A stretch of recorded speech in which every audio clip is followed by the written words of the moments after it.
Well, for now, let's focus on political matters now. And for months now, ANC workers nationally have been struggling to get their salaries from the organization that they work for.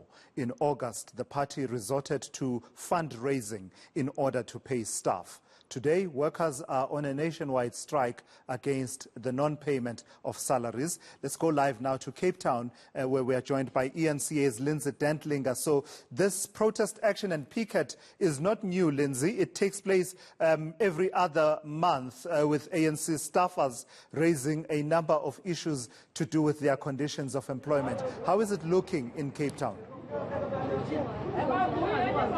Particular unhappiness here, Tulas, because the organizers of this protest say that while issues appear to have been resolved in other provinces, that has not been the case here in the Western Cape. And by the end of this month, it will now be 3 months that they have neither received salaries, let alone those issues of the Provident Fund and the medical aid, which is also an outstanding matter. And so they put these protests on hold so that they could focus on the elections. But we are back here today, and if you can see some of the posters behind me, quite harsh, saying these staff members saying they're working under the worst ANC leadership ever, Tulas. And to qualify that statement, I have the organizer who's representing these disgruntled staffers, Mr. Mdlala. Mr. Mdlala, thanks for your time.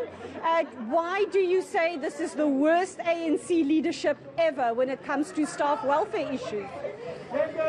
This is the very first time the staff of the ANC has been subjected to this kind of conditions whereby 4 months go past without salary.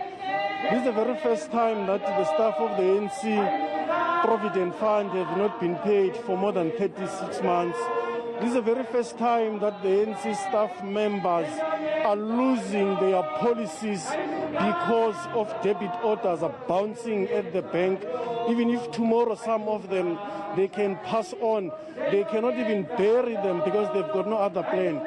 This is the very first time that the staff of the ANC has been subjected to medical aid that is continuously being suspended. The list is very long. The list is very long. We have not come easy to that conclusion because we have never had such a situation before.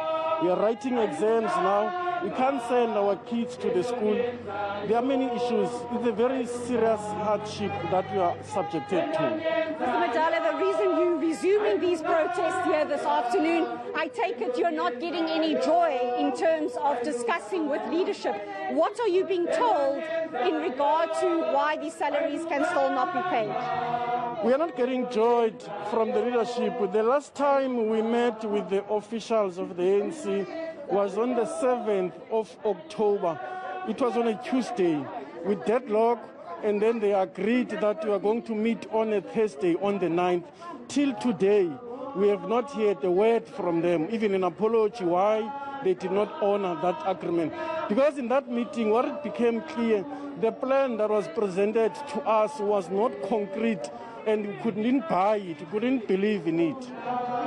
So what next if you can't buy the plan that has been put forward to you? What next for these staffers who have not been paid? What we have discussed as a staff, because also we have joined the union, NEHAU. More than 50% of our members have signed up membership with NEHAU.